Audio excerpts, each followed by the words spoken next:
മഴത്തോരു മുൻപ് എന്ന മനോഹരമായ പരമ്പരയിൽ ഉടൻ വരുവാൻ പോകുന്ന മറ്റൊരു ഗംഭീര എപ്പിസോഡിലേക്ക് എല്ലാ പ്രിയപ്പെട്ടവർക്കും ഒരിക്കൽ കൂടി സ്വാഗതം. അഞ്ചലിലെ വീട്ടിലെത്തിയ അലീനയ്ക്ക് ഒറ്റ ദിവസം കൊണ്ട് തന്നെ ഒട്ടനവധി കാര്യങ്ങൾ ബോധ്യപ്പെട്ടു. അതിലേറ്റവും പ്രധാനപ്പെട്ട കാര്യം, സ്റ്റാൻലിയെ ഒരു കറവ പശുവിനെ പോലെ മാക്സിമം ഉപയോഗിക്കുക. അത് ജീവിതകാലം മുഴുവനും തുടരുവാൻ വേണ്ടി വളരെ തന്ത്രപരമായി സ്റ്റാൻലിയുടെ ഭാര്യയും മക്കളെയും അയാൾക്ക് എതിരാക്കി മാറ്റുക. വളരെ വിദഗ്ധമായി ആ തന്ത്രം ആസൂത്രണം ചെയ്യുകയും അത് നടപ്പാക്കിക്കൊണ്ടിരിക്കുകയുമാണ് റീത്താമ്മ ചെയ്യുന്നത്. കുട്ടികളെ ശാസിക്കുകയോ ഉപദേശിക്കുകയോ ചെയ്യുമ്പോഴെല്ലാം അവരാവർത്തിച്ച് ആ കുട്ടികളുടെ ഉള്ളിലേക്ക് വിഷം കുത്തിവെച്ച് കൊടുക്കുവാൻ വേണ്ടി പറയുന്ന ചില വാക്കുകളുണ്ട്. അതെന്തെന്നാൽ, ജനിപ്പിച്ച തന്തയ്ക്ക് വേണ്ടാത്ത ഇതുങ്ങളെ നോക്കേണ്ട എന്തെങ്കിലും കാര്യം എനിക്കുണ്ടോ? ഞാൻ എന്തെല്ലാം സഹായം ചെയ്താലും ശരി, അവസാനം എനിക്ക് തന്നെ എല്ലാം പാരയായിട്ട് വരികയും ചെയ്യും. എന്നാലും അവനവൻ്റെ കൂടപ്പുറപ്പിൻ്റെ കുഞ്ഞുങ്ങളല്ലേ എന്ന് ഓർത്തിട്ടാണ് ഇതൊക്കെ ചെയ്യുന്നത്. എത്രയൊക്കെ ആയാലും ആ തന്തയുടെ വിത്ത് ഗുണം അത് കാണിക്കാതിരിക്കുമോ? ഇതിങ്ങനെ നാഴികയ്ക്ക് 40 വട്ടം പഴഞ്ചൊല്ല് കണക്കിന് സ്ഥാനത്തും അസ്ഥാനത്തും റീത്താമ്മ മാറി മാറി പ്രയോഗിച്ചു കൊണ്ടിരിക്കുകയാണ്. ഈ ദുഷിച്ച വാക്കുകൾ കേട്ട് കേട്ട് കുട്ടികൾക്കും വിശ്വാസമായിട്ടുണ്ട്. ക്രൂരനും ദുഷ്ടനുമായ സ്വന്തം പിതാവിനാൽ പരിത്യജിക്കപ്പെട്ട ഹീനരായ മക്കളാണ് തങ്ങളെന്ന്. പപ്പയുടെ സ്നേഹശൂന്യതയും സ്വാർത്ഥതയും മൂലം ഈ ലോകത്തിലേക്ക് വെച്ച് ഏറ്റവും മഹാദുഃഖം അനുഭവിക്കുന്ന സ്ത്രീയാണ് തങ്ങളുടെ പാവപ്പെട്ട അമ്മയെന്ന്. ഈ വിധം പിതാവിനാൽ ഉപേക്ഷിക്കപ്പെട്ട കുഞ്ഞുങ്ങൾക്കും അവരുടെ അമ്മയ്ക്കും വേണ്ടി റീത്താമ്മ ആൻറ്റി ഇത്രയധികം ത്യാഗമനുഷ്ഠിക്കുന്നത് കൊണ്ടാണ് അവർ വലിയ അല്ലലില്ലാതെ ജീവിക്കുവാൻ കഴിയുന്നത് എന്ന്. ഇത് എങ്ങനെ തിരുത്തുമെന്ന് അലീനയ്ക്ക് ഒരു എത്തും പിടിയും കിട്ടിയില്ല. അലീന വിശദീകരിക്കുവാൻ ശ്രമിച്ചപ്പോഴൊക്കെയും ടാനിയയും ടെൽസയും അവരുടെ മുമ്പിൽ ഇത് മാറി മാറിപ്പോയി. തങ്ങളെ തെറ്റിദ്ധരിപ്പിക്കുവാൻ നോക്കണ്ടെന്നും എല്ലാം തങ്ങൾക്ക് അറിയാമെന്നുമുള്ള നിലപാടായിരുന്നു അവരുടേത്. ടെൽസ മാത്രം അവൾ പറയുന്നത് കേട്ട് വെറുതെ ചിരിച്ചുകൊണ്ടിരുന്നു. റീത്താമ്മ ഗേറ്റ് കടന്നു പോയപ്പോൾ അലീന റീത്താമ്മയുടെ വീട്ടിലേക്കൊന്ന് ചെന്നു. റീത്താമ്മ ഉണ്ടെങ്കിൽ ആ വീട്ടിൽ കയറാൻ സമ്മതിക്കില്ലെന്ന് അവൾക്കറിയാമായിരുന്നു. അവൾ അകത്തേക്ക് കയറി വന്നത് കണ്ട് റീത്താമ്മയുടെ ഭർത്താവിൻ്റെ അമ്മ അന്താളിച്ചു പോയി. ഉടനെ അവർ ചോദിക്കുക, ഇത് ആരോട് ചോദിച്ചിട്ടാ നീ ഈ വീടിനകത്തോട്ട് കയറിയത്? എൻ്റെ അമ്മച്ചി, ഞാൻ ഒന്നും എടുത്തോണ്ട് പോകാൻ വന്നതല്ല, ഈ വീടൊക്കെ ഒന്ന് കാണാൻ വേണ്ടിയാ. അലീനെ അത് ഒട്ടും കൂസലില്ലാതെയാണ് പറയുന്നത്. റീത്താമ്മയുടെ വീടിൻ്റെ അവസ്ഥ എൽസമ്മയുടേതിനെ അപേക്ഷിച്ച് വളരെ ഭേദപ്പെട്ടതാണെന്ന് അലീനയ്ക്ക് ബോധ്യപ്പെട്ടു. അടുക്കും ചിട്ടയും ഒന്നും ഇല്ലെങ്കിലും വിലപിടിച്ച ഗ്രഹോപകരണങ്ങൾ വേണ്ടുവോളമുണ്ട്.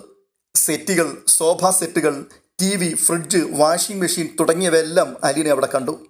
ആധുനിക സൗകര്യങ്ങളുള്ള അടുക്കളയും ഊണുമുറിയും വൃത്തിയായി സൂക്ഷിക്കുന്നില്ലെങ്കിൽ പോലും എല്ലായിടവും മോടി പിടിപ്പിച്ചിട്ടുണ്ട്. ബിൽഡിംഗ് കോൺട്രാക്ടറായ മൈക്കിൾ ഇപ്പോൾ കാര്യമായ ജോലി ഒന്നുമില്ലാതെ വെറുതെ വീട്ടിലിരിക്കുകയാണ് എന്ന് അലീനയ്ക്ക് മനസ്സിലായി.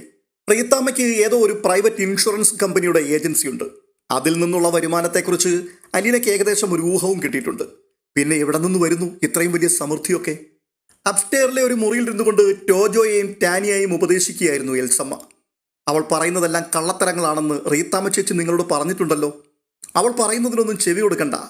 ആരും ഒരു അടുപ്പത്തിന് പോവുകയും വേണ്ട. വല്യപ്പച്ചനോടും മിണ്ടാൻ പോണ്ട. ഇന്നോ നാളെയോ അവരങ്ങ് പോയിക്കൊള്ളൂ.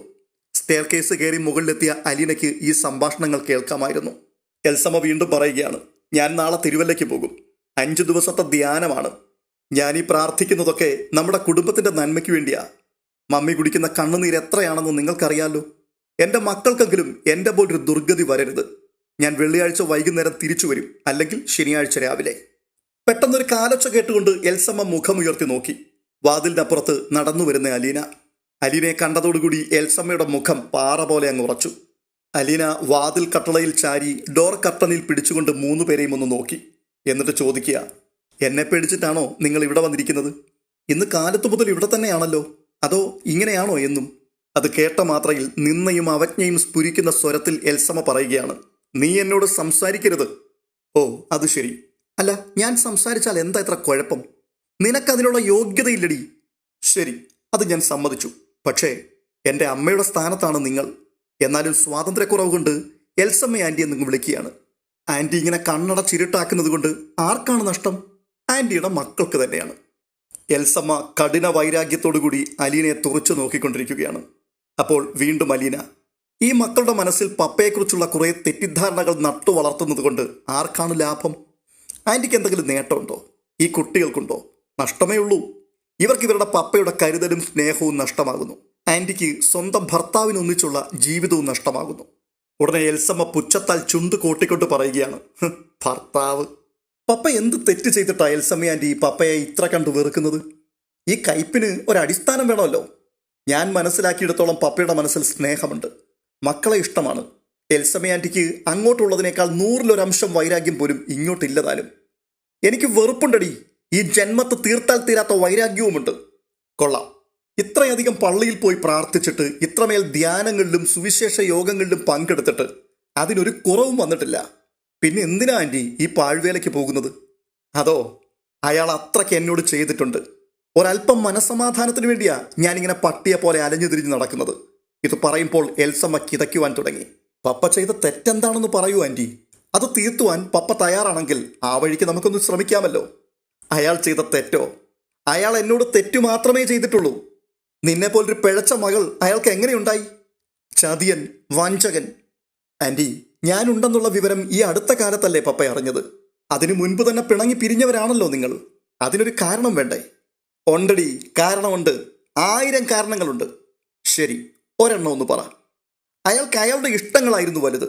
അയാൾക്ക് ഇഷ്ടമുള്ളപ്പോൾ കുടിക്കണം, അയാൾക്ക് ഇഷ്ടമുള്ളപ്പോൾ ഭക്ഷണം കഴിക്കണം. എൻ്റെ സമയത്തിന് ഒരു വിലയുമില്ല. തോന്നുമ്പോൾ വീട്ടിൽ നിന്ന് പോകും, തോന്നുമ്പോൾ കയറി വരും. ഞാനെന്താ വീട് സൂക്ഷിപ്പുകാരിയോ? അതോ മക്കളെ പ്രസവിച്ച് വളർത്തുവാൻ വാടകയ്ക്കെടുത്തവളോ? കുഞ്ഞുങ്ങളുടെ തീട്ടവും മൂത്രവും കോരാനും വിഴുപ്പലക്കാനും മാത്രമുള്ള കൂലിക്കാരിയോ? എൻ്റെ അഭിപ്രായങ്ങൾക്ക് ഒരു വിലയുമില്ല. ആ റബ്ബർ തോട്ടം വാങ്ങാൻ പോയപ്പോൾ വേണ്ടാന്ന് പറഞ്ഞു ഞാൻ. ആര് കേൾക്കാൻ? അയാൾക്ക് തനിയെ സുഖിച്ച് താമസിക്കണം. ആ രൂപ കൊണ്ട് ഇവിടെ സ്ഥലം വാങ്ങാമെന്ന് പറഞ്ഞപ്പോൾ അയാൾ കേട്ടില്ല. എൻ്റെ വാക്കിന് എന്തു വില? തറവാട് സ്വത്ത് വീതം വെച്ചപ്പോൾ അപ്പച്ചനും അനിയന്മാരും കൂടി പറ്റിച്ചു. കിട്ടാൻ അർഹതയുള്ള ഓഹരി കണക്ക് പറഞ്ഞു വാങ്ങണമെന്ന് ഞാൻ പറഞ്ഞതാ. പക്ഷെ അയാൾക്ക് വേണ്ട. ഒടുവിൽ ഞാൻ ആർത്തിക്കാരിയായി. തറവാട്ടിൽ ചെല്ലുമ്പോൾ ആ തള്ളയും മക്കളും എന്നോട് പെരുമാറിയിട്ടുള്ളത് എൻ്റെ ഓർമ്മയിൽ നിന്ന് ഒരിക്കലും മാഞ്ഞു പോകത്തില്ലടി. അത് കേട്ടപ്പോഴേക്കും അലീനയ്ക്ക് പെട്ടെന്നൊരു വിസ്മയമുണ്ടായി. അവൾ ചോദിക്കുകയാണ്, ആര്? ചിന്നമ്മയോ? എൻ്റെ കുഞ്ഞുങ്ങളോട് മാത്രം ആ തള്ളയ്ക്ക് പുച്ഛം. ഒരു ബിസ്ക്കറ്റ് എടുത്ത് കൊടുത്തിട്ടില്ല എൻ്റെ കുഞ്ഞുങ്ങൾക്ക് ആ തള്ള. മറ്റു മക്കളെ ഊട്ടാൻ അവർക്ക് ഭയങ്കര ഉത്സാഹമായിരുന്നു. ഒരു കട്ടൻ കാപ്പി എടുത്ത് എനിക്ക് തന്നിട്ടില്ല ആ തള്ള ചാകുന്നത് വരെ. ഞാൻ തെണ്ടിക്കയറി വന്നവളൊന്നും അല്ലടി. എൻ്റെ അപ്പൻ നല്ലതുപോലെ സ്ത്രീധനം തന്നു തന്നെയാണ് എന്നെ ആ തറവാട്ടിലോട്ട് അയച്ചത്. ഞാൻ ആ തള്ളയുടെ കുറ്റം വല്ലതും പറഞ്ഞു പോയാൽ അയാൾക്ക് പിന്നെ തൊട്ടതും പിടിച്ചതും എല്ലാം ദേഷ്യമാണ്. ആ നീചന്റെ ചരിത്രം റീത്താമ്മ ചേച്ചിക്കറിയാം. ഞാൻ എല്ലാം മറന്നു. പക്ഷേ ദൈവത്തോടടുക്കാൻ ഞാനിപ്പോൾ ശ്രമിച്ചുകൊണ്ടിരിക്കുക. അതുകൊണ്ട് കൂടുതലൊന്നും പറയുന്നില്ല. തങ്ങളുടെ മമ്മി അനുഭവിച്ച ഭീകര ദുരിതങ്ങളെക്കുറിച്ചൊക്കെ കേട്ടില്ലേ എന്ന മട്ടിൽ ടോജോയും ടാനിയായും അലീനയുടെ മുഖത്തേക്ക് നോക്കുകയാണ്. അലീനയുടെ കണ്ണുകളിൽ സഹതാപം നിറഞ്ഞു. എന്നിട്ട് അവൾ പറയുകയാണ്, എൽസമ്മ ആൻറ്റി എല്ലാം മറന്ന് ദൈവത്തോട് അടുത്തുകൊണ്ടിരിക്കുകയല്ല. കൂടുതൽ വൈരാഗ്യത്തോടെ എല്ലാം വീണ്ടും ഓർമ്മിച്ച് ദൈവത്തിൽ നിന്നും അകന്നുകൊണ്ടിരിക്കുകയാണ്. അല്ലെങ്കിൽ ഓരോ തവണ പള്ളിയിൽ പോയി പ്രാർത്ഥിക്കുമ്പോഴും ഓരോ ധ്യാനം കഴിഞ്ഞ് മടങ്ങിപ്പോരുമ്പോഴും പപ്പയുടെ ഓരോ തെറ്റുകൾ വീതമെങ്കിലും മറക്കാനും പൊറുക്കുവാനും ആൻറ്റിക്ക് കഴിഞ്ഞേനെ. തുറന്നു പറയാലോ, പപ്പയുടെ ക്രൂരകൃത്യങ്ങൾ കേൾക്കാമല്ലോ എന്ന് പ്രതീക്ഷിച്ചു നിന്ന എന്നെ ആൻറ്റി വല്ലാതെ നിരാശപ്പെടുത്തി കളഞ്ഞു. എടി, നിന്റെ കണ്ണുകളിൽ കൂടി നോക്കുമ്പോൾ നിന്റെ തന്ത ചെയ്തതെല്ലാം നിനക്ക് ശരിയായിരിക്കും. നിനക്കങ്ങനെ തോന്നൂ. അട്ടയെ പിടിച്ച് മെത്തെ കിടത്തിയിരിക്കുന്നത് പോലെ നിന്നെ കൊണ്ടുപോയി കൊട്ടാര റാണിയായി വാഴിച്ച് സപ്രപഞ്ചത്തിൽ കയറ്റി സുഖിപ്പിച്ച് കിടത്തിയിരിക്കുകയല്ലേ? കൊള്ളാം. എന്നെ ആര് താലോലിച്ചു എന്നാ? എൻ്റെ അടുത്ത് വെട്ടൊന്ന് മുറി 2 എന്ന രീതിയിലായിരുന്നു പപ്പ. എന്നെ എന്തുമാത്രം വഴക്കു പറഞ്ഞിട്ടുണ്ട്. അടുക്കാൻ പറ്റത്തില്ലായിരുന്നു. ഞാൻ സ്നേഹിച്ച ഇത്രയെങ്കിലും അടുപ്പിച്ചത്. എന്നാലും ഇപ്പോഴും എന്ത് ചോദിച്ചാലും ആദ്യം പപ്പ പറയുന്നത് നോ എന്ന് തന്നെയാണ്. പപ്പ അങ്ങനെ ആയിപ്പോയി. മനസ്സിൽ നന്മയില്ലാഞ്ഞിട്ടാണോ? അല്ല. ചില മനുഷ്യരുടെ മനസ്സിന് മീതെ ആമയുടെ പുറന്തോട് പോലെ ഇങ്ങനെ കട്ടിയുള്ള ഒരു ആവരണം കാണും. നമ്മൾ സ്നേഹിച്ച് വേണം ആ മനസ്സിലേക്ക് കയറാൻ. അല്ലാതെ ഞാനും പപ്പയുടെ മോളല്ലേ, ഞാനും പപ്പയുടെ ഒരേ ഒരു മോനല്ലേ, പപ്പയ്ക്ക് സൗകര്യമുണ്ടെങ്കിൽ വാരിക്കോരി തരട്ടെ എന്ന് വിചാരിച്ചുകൊണ്ടിരുന്നാൽ ഒന്നും കിട്ടത്തില്ല. ആരാണോ ആവശ്യക്കാരൻ അല്ലെങ്കിൽ ആവശ്യക്കാരി അവരാണ് അപേക്ഷ സമർപ്പിക്കേണ്ടത്. പക്ഷെ നിങ്ങളുടെ വിചാരം ഭിക്ഷ യാചിക്കേണ്ടത് ധനവാനാണെന്നാണ്. ഭിക്ഷക്കാരൻ കോട്ടും സൂട്ടും ഇട്ട് കാറിൽ കയറി വലിയ ഗമയ്ക്ക് ഞെളിഞ്ഞിരുന്നാൽ ആരെങ്കിലും ഭിക്ഷ കൊടുക്കുവോ? ഉടനെ എൽസമ്മ പറയുകയാണ്, എടി, സ്വന്തം മക്കൾക്ക് അവരുടെ അപ്പൻ കൊടുക്കേണ്ട സ്നേഹം ഭിക്ഷയാണെന്ന് പറയുവാൻ നിന്നെപ്പോലെ തെണ്ടി പരിചയമുള്ള പിച്ചക്കാരിക്ക് മാത്രമേ പറ്റൂ. അതുകൊണ്ടാണ് ഞാൻ പറഞ്ഞത്. ചിലർ ചോദിക്കാതെ തരും, മറ്റു ചിലർ ചോദിച്ചാലേ തരൂ, വേറെ ചിലർ ചോദിച്ചാലും തരില്ല. നിങ്ങളൊക്കെ ഒരു തരിമ്പും സ്നേഹം കൊടുക്കാതിരുന്നിട്ടും പപ്പ നിങ്ങൾക്ക് ചോദിക്കാതെ തന്നെ കുറെ തരുന്നുണ്ടല്ലോ. എന്തോന്ന് തരുന്നുണ്ടെന്ന്? അതെന്താ ആൻറ്റി ഇങ്ങനെ ചോദിക്കുന്നേ? വീട്ടു ചെലവിനുള്ള പണം, കുട്ടികളുടെ പഠിപ്പിനുള്ള പൈസ, ഇതെല്ലാം പപ്പയല്ല തരുന്നത്. നക്കാപ്പിച്ച. അതും റീത്താമ്മ ചേച്ചി വല്ലവൻ്റെയും മുമ്പിൽ ചെന്ന് നാവിട്ടലച്ച് കയ്യും കാലും പിടിച്ച് കെഞ്ചിയാൽ കിട്ടുന്നത്. എൽസമ്മ ആൻറ്റി, ഇങ്ങനെ ഇവിടെ ഇരുന്ന് മുൻവിധിയോടെ കാര്യങ്ങൾ കാണാതെ ഒരു ദിവസം കുളത്തുപുഴയ്ക്ക് വന്ന് ആ കണക്കൊക്കെ ഒന്ന് പരിശോധിച്ച് നോക്കണം. കണക്കെഴുതാൻ ആർക്കാടി കഴിയാത്തത്? റീത്താമ്മ ചേച്ചി എന്നോട് നുണയൊന്നും പറയില്ല. എനിക്ക് ഉറപ്പുണ്ട്. ചേച്ചി ഇല്ലായിരുന്നെങ്കിൽ ഞാനും എൻ്റെ മക്കളും എന്നേ പെരുവഴിയിലിറങ്ങി തെണ്ടേണ്ടി വന്നേനെ. അങ്ങനെയാണെങ്കിൽ ആ ചേച്ചിയാണ് ഈ കുടുംബത്തിലെ ധൂമകേതു. അതെനിക്കിവിടെ വന്ന് കയറിയപ്പോൾ തന്നെ മനസ്സിലായി. ആന്റി പപ്പയുടെ കുറ്റങ്ങൾ ഊതി വീർപ്പിച്ച് ചേച്ചിയെ പറഞ്ഞു കേൾപ്പിച്ച് ചേച്ചി അത് പർവ്വതീകരിച്ച് ആങ്ങളമാരെ കേൾപ്പിച്ച് നിങ്ങളെല്ലാവരും കൂടി അത് ചർച്ച ചെയ്ത് അഗ്നിപർവ്വതമാക്കി മാറ്റി. എടി, നിന്നോട് ഞാൻ ആദ്യമേ പറഞ്ഞതല്ലേടി എന്നോട് സംസാരിക്കരുതെന്ന്. പൊയ്ക്കോ എൻ്റെ മുമ്പിൽ നിന്ന്. ഞാൻ പൊയ്ക്കോളാം. ഒരു കാര്യം കൂടെ ഞാൻ പറയാം. നിങ്ങളുടെ ഈ വീട്ടിലെ ഏറ്റവും വലിയ പ്രശ്നം പരസ്പര ബഹുമാനമില്ല എന്നുള്ളതാണ്. വീട്ടിൽ വരുന്ന അതിഥികളോട് ബഹുമാനമില്ല. വല്യപ്പച്ചനോട് നിങ്ങൾ പെരുമാറിയ രീതി ഞാൻ കണ്ടതാണല്ലോ. താഴെ ഒരു പ്രായം ചെന്ന സ്ത്രീയെ കണ്ടു, റീത്താമ്മ ആന്റിയുടെ ഭർത്താവിൻ്റെ അമ്മ. അവരോട് ചേച്ചിയും മക്കളും പെരുമാറുന്നതും ഞാൻ കണ്ടു. തുടർന്ന് അലീന തിരിച്ചു പോകുവാൻ ഭാവിക്കുകയാണ്. പെട്ടെന്നെന്തോ ഓർത്തതുപോലെ തിരിഞ്ഞു നിന്നു. എന്നിട്ട് പറയുകയാണ്, ഒരു കാര്യം കൂടി. പപ്പയുടെ കുറ്റങ്ങൾ ഊതിപ്പെരിപ്പിച്ചുണ്ടാക്കിയ ഒരു തടവറയിൽ കിടക്കുകയാണ് നിങ്ങൾ അമ്മയും മക്കളും. നിങ്ങളിങ്ങനെ കിടക്കുന്നത് കൊണ്ട് റീത്താമ്മ ആന്റിക്ക് പല ലാഭങ്ങളും കാണും. അതുകൊണ്ട് അവർ ഈ തടവറ പൊളിക്കുവാൻ കൂട്ടു നിൽക്കില്ലെന്ന് മാത്രവുമല്ല, ഇനിയും അത് ബലപ്പെടുത്തുവാൻ നോക്കുകയും ചെയ്യും. ഈ തടവറയിൽ നിന്നും എന്ന് നിങ്ങൾക്ക് പുറത്തു കടക്കുവാൻ പറ്റുമോ അന്ന് നിങ്ങൾ സ്വാതന്ത്ര്യത്തിന്റെ വെളിച്ചം കാണും. അലീന തിരികെ പോന്നു. രാവിലെ ടെൽസയെ മുറ്റമടിക്കുവാൻ പരിശീലിപ്പിച്ചുകൊണ്ട് വീടിന്റെ മുൻഭാഗത്ത് നിൽക്കുകയായിരുന്നു അലീന. ടെൽസയ്ക്ക് ഒന്നിനും ഏകാഗ്രതയില്ല എന്ന് അവൾക്ക് ബോധ്യപ്പെട്ടു. 2-3 തവണ മുറ്റത്ത് ചൂലൊന്ന് ഓടിച്ചിട്ട് അവൾ നിവർന്നു നിന്ന് അലീനയോട് എന്തെങ്കിലും ഒരു കിന്നാരം പറയും. അവളെ കൊണ്ട് മുറ്റം മുഴുവൻ വൃത്തിയാക്കിക്കണമെന്നുണ്ടെങ്കിൽ 16 മണിക്കൂറെങ്കിലും വേണ്ടി വരുമെന്ന് അലീനയ്ക്ക് തോന്നി. ഒന്നും അടുക്കോടെയും ചിട്ടയോടെയും ചെയ്യാൻ അറിയില്ല. ടെൽസയെ തനിക്ക് കിട്ടിയിരുന്നെങ്കിൽ ഒരൊറ്റ വർഷം കൊണ്ട് സമൂല പരിവർത്തനം വരുത്തുവാൻ കഴിയുമായിരുന്നുവെന്ന് അലീന ചിന്തിച്ചു. അല്പനേരത്തിന് ശേഷം ഒരു ബാഗും തൂക്കിപ്പിടിച്ച് റീത്താമ്മയും പിന്നിൽ എൽസമ്മയും അടുത്ത വീടിന്റെ സിറ്റൗട്ടിലേക്ക് വരുന്നത് അലീന കണ്ടു. എൽസമ്മ മനഃശാന്തി തേടി തിരുവല്ലയിലെ ധ്യാനത്തിന് പോവുകയാണെന്ന് അവൾക്ക് മനസ്സിലായി. റീത്താമ്മ അനുജത്തിയെ കൊണ്ടുവിടാൻ പോവുകയാണ് എന്നും. കാറിന്റെ ബാക്ക് സീറ്റിലേക്ക് ബാഗ് വെച്ചിട്ട് റീത്താമ്മ അലീനയെ ഒന്ന് നോക്കി. എന്നിട്ട് എൽസമ്മയോട് കാറിലോട്ട് കയറിയിരുന്നു, ഞാൻ ഇപ്പോൾ വരാം. ഇത് പറഞ്ഞിട്ട് റീത്താമ്മ അലീന നിൽക്കുന്നിടത്തേക്ക് ചെന്നു. എന്നിട്ട് ചോദിക്കുക, നീ ഇന്നലെ ആരോട് ചോദിച്ചിട്ടാടി എൻ്റെ വീട്ടിൽ വന്ന് കയറിയത്? ആരോടും ചോദിച്ചില്ല. എൻ്റെ അനുവാദമില്ലാതെ നീ എൻ്റെ വീട്ടിൽ കയറി ഇറങ്ങി നടക്കും അല്ലേ? അധിക പ്രസംഗി. നിനക്ക് തോന്നിയാസം കാണിക്കാൻ നിന്റെ തന്തയുടെ വകയൊന്നുമല്ല ആ വീട്, മനസ്സിലായോടി? ഉടനെ ഉരുളയ്ക്ക് ഉപ്പേരി പോലെ അലീന പറയുകയാണ്, എൻ്റെ പപ്പയുടെ വീട്ടിൽ അദ്ദേഹത്തിന്റെ അനുവാദമില്ലാതെ നിങ്ങൾക്ക് കയറി ഇറങ്ങി നടക്കാമെന്നുണ്ടെങ്കിൽ എനിക്ക് തിരിച്ചും അങ്ങനെ തന്നെ ആവാം. ഏതാടി നിന്റെ പപ്പയുടെ വീട്? ഈ ഇരിക്കുന്ന വീടും സ്ഥലവും വാങ്ങിയത് നിങ്ങളുടെ അനുജത്തിയുടെ പേരിലായിരിക്കും, പക്ഷേ വീടിന്റെ ഡോക്യുമെന്റ്സ് എൻ്റെ പപ്പയുടെ പേരിലാ. ഓ, നീ അവകാശം സ്ഥാപിക്കാൻ വന്നതാ അല്ലേ? എനിക്ക് നിങ്ങളുടെ ആരുടെ ഒരു അവകാശവും വേണ്ട. നിങ്ങൾ ആരും അത് തരികയും വേണ്ട. അല്ലെങ്കിൽ ഇങ്ങ് വാടി, നിനക്ക് തരാം. നീ എന്തൊക്കെയാടി ഈ എൽസമ്മയോട് പറഞ്ഞത്? ഞാനാണ് അവളുടെ കുടുംബം തല്ലിപ്പിരിച്ചതെന്നോ? എന്നിട്ട് എനിക്ക് ഏതാണ്ട് ലാഭമുണ്ടാക്കാൻ വേണ്ടിയാണെന്നോ? ആ, ഞാനൊരു സത്യം പറഞ്ഞതേ ഉള്ളൂ. എന്ത് സത്യമാടി, എന്ത് ലാഭമാടി ഞാൻ ഉണ്ടാക്കിയത്? പിന്നെ നിങ്ങൾ എന്തിനാ ഈ അനുജത്തിയെ ഉന്തിത്തള്ളി ധ്യാന കേന്ദ്രത്തിലോട്ട് അയക്കുന്നേ? നന്നാവാനാണെങ്കിൽ 2-3 ധ്യാനം കൂടിയാൽ മതി. 150 ധ്യാനം കൂടുന്നത് മനോരോഗത്തിന്റെ ലക്ഷണമാണ്. സ്വന്തം അനുജത്തിയെയും മക്കളെയും ചൂഷണം ചെയ്ത് നിങ്ങൾ എത്ര കാലം ജീവിക്കും? കോപം കൊണ്ട് റീത്താമ്മയുടെ മൂക്ക് വിറയ്ക്കുവാൻ തുടങ്ങി. ദഹിപ്പിക്കും വിധം അലീനയെ നോക്കിയിട്ട് അവർ കാറിനടുത്തേക്ക് തിരിഞ്ഞു നടന്നു. അലീന തിരിഞ്ഞ് മുറ്റമടിക്കുന്ന ടെൽസയെ ശ്രദ്ധിച്ചു. റീത്താമ്മ കാർ ഓടിച്ച് ഗേറ്റിന് നേർക്ക് വരികയായിരുന്നു. ടെൽസ ചേച്ചി എന്ന് ഉറക്ക വിളിക്കുന്നത് കേട്ട് അലീന ഞെട്ടിത്തിരിഞ്ഞു. ഈ സമയത്ത് കാറിന്റെ ബമ്പർ അലീനയുടെ കണങ്കാലികളെ അമർത്തി ഉരസി കടന്നുപോയി. മുൻചക്രം അവളുടെ പാദത്തിലൂടെ കയറിയിറങ്ങി. അലീന അമർന്നുപോയൊരു നിലവിളിയോടെ നിലത്തേക്ക് അങ്ങിരുന്നു. കാർ ഗേറ്റ് കടന്നുപോയി. അവതക്കുട്ടിച്ചാൻ സിറ്റൗട്ടിൽ നിന്നും ഓടിയിറങ്ങി വന്നു. അവൾ കാറിടിപ്പിച്ച് കൊന്നേനെയല്ലോ. അവതക്കുട്ടിച്ചാൻ അലീനയെ താങ്ങി എഴുന്നേൽപ്പിക്കുവാൻ ശ്രമിക്കുകയാണ്. ഉടനെ നിവർന്നു നിന്നിട്ട് അലീന, സാരമില്ല, ആരും പിടിക്കണ്ട, കുഴപ്പമൊന്നുമില്ല, നല്ല വേദനയുണ്ട്. മുടന്തി അവൾ സിറ്റൗട്ടിലേക്ക് കയറി. കടുത്ത വേദന കടിച്ചമർത്തുകയാണ്. ഇതിനിടയിൽ അലീന ടെൽസയോട് പറയുകയാണ്, മോളെ ഇത്തിരി വെള്ളം കൊണ്ടുവാ, കാലൊന്ന് കഴുകട്ടെ. ടെൽസ വെള്ളം കൊണ്ടുവന്നു. അലീന മാർബിൾ ഫ്ലോറിലിരുന്നു കൊണ്ട് കാല് സിറ്റൗട്ടിന് താഴേക്ക് തൂക്കിയിട്ടുകൊണ്ട് കഴുകി. ഔതക്കുട്ടിച്ചായൻ കാൽവിരലുകൾ പിടിച്ചു വലിച്ച് ഞൊട്ട വിടിവിക്കുവാനും തിരുമുവാനും ശ്രമിച്ചു. വേണ്ട വല്യപ്പച്ച, വേണ്ട, വേദനിക്കുന്നുണ്ട്. അസ്ഥിക്ക് പൊട്ടലോ മറ്റോ ഉണ്ടോ മോളെ? ഏയ്, അതൊന്നും ഇല്ല വല്യപ്പച്ച. അവൾ മനഃപൂർവ്വം ചെയ്തതല്ലേ. നീ അവിടെ നിൽക്കുന്നത് കാണാഞ്ഞിട്ടാണോ? അറിയാതെ പറ്റിപ്പോയതായിരിക്കും. പേടിപ്പിക്കാൻ വേണ്ടി അടുത്തൂടെ കൊണ്ടുവന്നതായിരിക്കാം ചിലപ്പോൾ. എന്നാലും ഇത് കുറെ കടുത്ത വിളച്ചിലായിപ്പോയി. ലാലിച്ചനോട് ഞാൻ വിളിച്ചു പറയട്ടെ മോളെ? വേണ്ട വല്യപ്പച്ച, പറയണ്ട. ഇനി ഇതൊരു പ്രശ്നമാക്കണ്ട. പക്ഷേ അരമണിക്കൂറിനുള്ളിൽ കാൽപാദം നീര് വന്ന് ചീർത്തു.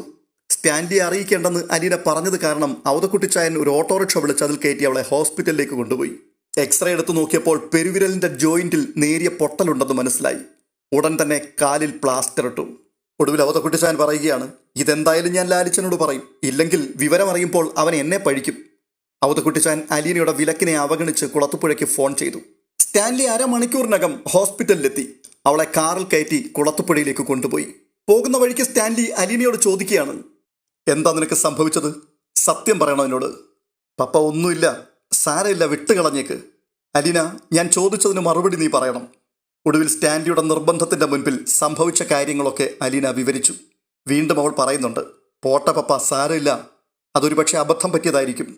റീത്താമ്മ അനുജത്തിയെ തിരുവല്ലയിൽ കൊണ്ടുപോയി വിട്ടിട്ട് മടങ്ങിയെത്തിയിട്ടേ ഉള്ളൂ. കാർ പോർച്ചിൽ കിടപ്പുണ്ട്. ഒരു ജീപ്പ് ഗേറ്റ് കടന്ന് എൽസമ്മയുടെ വീടിന്റെ മുറ്റത്തേക്ക് വന്നു. തൊട്ടു പിന്നാലെ ഒരു ക്രെയിൻ വെളിയിലും വന്നു നിന്നു. തുടർന്ന് ജീപ്പ് നിരമ്പി കുതിച്ചു. സ്ഫോടനമുണ്ടായതുപോലൊരു ശബ്ദം കേട്ട് റീത്താമ്മയും മൈക്കിളും മക്കളും സിറ്റൗട്ടിലേക്ക് ഓടിയിറങ്ങി.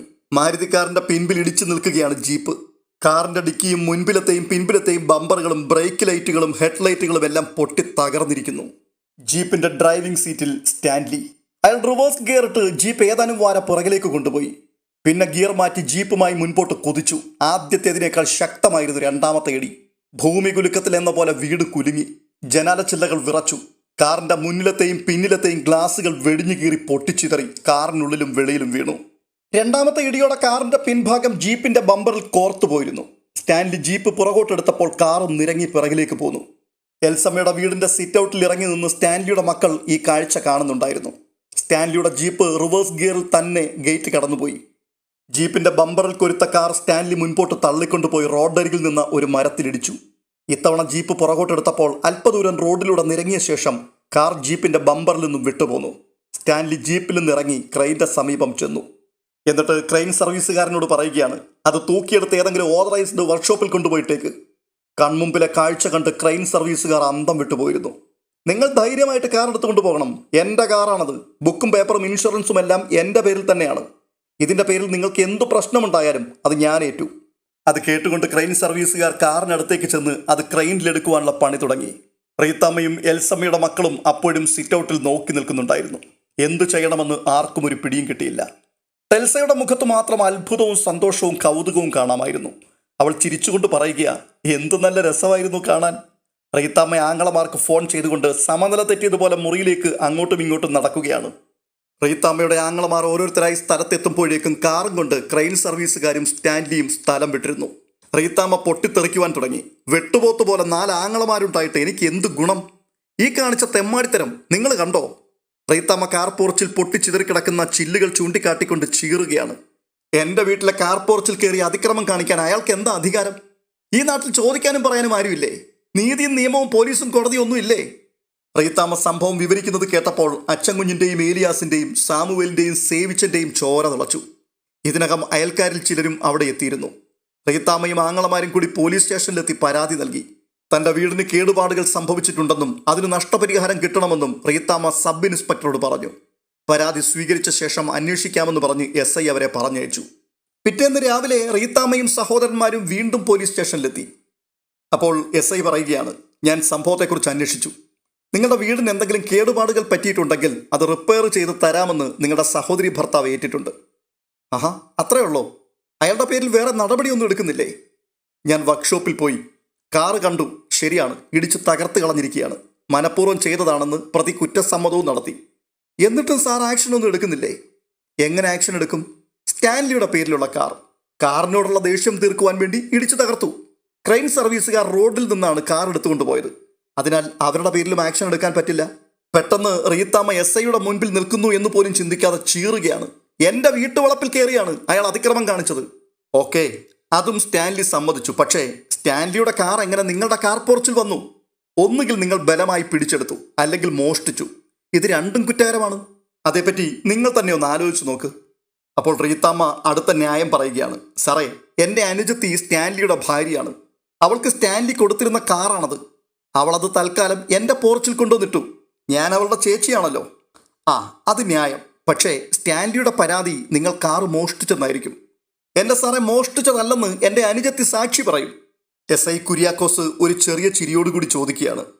ഭർത്താവിനെതിരെ മൊഴി നൽകുന്ന ഭാര്യ ചിലപ്പോൾ സാക്ഷി പട്ടികയിൽ നിന്ന് മാറി എതിർകക്ഷിയായിരുന്നിരിക്കും.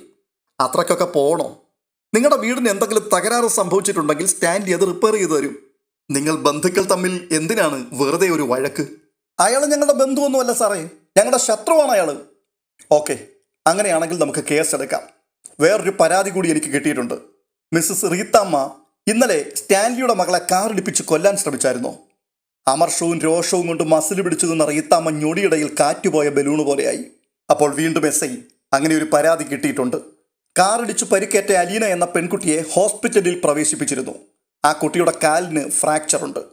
പെട്ടെന്ന് അച്ചൻകുഞ്ഞ് ചോദിക്കുകയാണ്, അയാൾ അവളുടെ മകളാണ് എന്നുള്ളതിന് എന്താണ് തെളിവ്? അതൊക്കെ സ്റ്റാൻലി ഹാജരാക്കിക്കൊള്ളും, നിങ്ങൾ വിഷമിക്കണ്ട. അപ്പോൾ ഞാൻ എന്താ ചെയ്യേണ്ടത്? ഈ കിട്ടിയ പരാതിയുടെ മേൽ കേസ് ചാർജ് ചെയ്യണോ അതോ ഈ കടലാസ് എല്ലാം കൂടി ചവിറ്റുകുട്ടയിലിടണോ? നല്ലതുപോലെ ആലോചിച്ചിട്ട് പറഞ്ഞാൽ മതി. ഏലിയാസ് റീത്താമ്മയെ കണ്ണടച്ച് കാണിച്ചു. സർ, ഒരു മിനിറ്റ്. സേവിച്ചൻ റീത്താമ്മയും വിളിച്ചുകൊണ്ട് എസ് ഐയുടെ മുറിയിൽ നിന്നും പുറത്തേക്കിറങ്ങി. എന്നിട്ട് പറയുക, കേസും വഴക്കും ഒന്നും വേണ്ട, അതാണ് ബുദ്ധി. വെറുതെ എന്തിനാ കല്ലേക്കടിച്ച് പല്ല് കളയുന്നത്? അങ്ങനെ ഒടുവിൽ റീത്താമ്മയും ആങ്ങളമാരും പരാതി പിൻവലിച്ച് പോലീസ് സ്റ്റേഷനിൽ നിന്നും തലയൂരി. പുറത്തു വന്നതിനു ശേഷം റീത്താമ്മയെ ശാസിച്ചുകൊണ്ട് ഏലിയാസ് പറയുക, നിനക്കിതൊരു പാഠമായിരിക്കട്ടെ. നിന്റെ അഹങ്കാരം കൊണ്ടല്ലേ നീ ആ പെണ്ണിന്റെ കാലേ കൂടെ കാറ് കയറ്റിയത്? അവളെ ഇടിച്ചു കൊല്ലാനുള്ള ദേഷ്യം എനിക്കുണ്ടായിരുന്നു. അവളുടെ കാൽ ഓടിക്കാൻ എനിക്ക് പറ്റിയില്ലല്ലോ എന്നുള്ളതാണ്. നല്ല ഒന്നാന്തരം അവസരമാണ് എനിക്ക് കിട്ടിയത്. റീത്താമ്മയ്ക്ക് വൈരാഗ്യം അടങ്ങുന്നില്ല. അപ്പോൾ വീണ്ടും ഏലിയാസ്, ഇനിയിപ്പം നീ എന്തോന്ന് ഉരുട്ടിക്കൊണ്ട് നടക്കും റീത്താമ്മേ? നിനക്ക് മൂത്രം ഒഴിക്കാൻ പോകണമെങ്കിലും കാറ് വേണമായിരുന്നല്ലോ. എൽസമ്മയ്ക്കും മക്കൾക്കും വേണ്ടി സ്റ്റാൻലി കൊടുത്ത കാറ് നീ നിന്റെ സ്വന്തം പോലെ ഉപയോഗിച്ചുകൊണ്ടിരിക്കുകയല്ലായിരുന്നോ? അയാൾ കാറടിച്ച് തകർത്തെങ്കിലേ ഞാൻ അയാളുടെ പൈസ കൊണ്ട് തന്നെ റെന്റേ കാർ എടുത്ത് എൻ്റെ കാര്യങ്ങൾ നടത്തും. റീത്താമ്മ അത് ഉഗ്ര ശപഥം പോലെയാണ് പറഞ്ഞത്.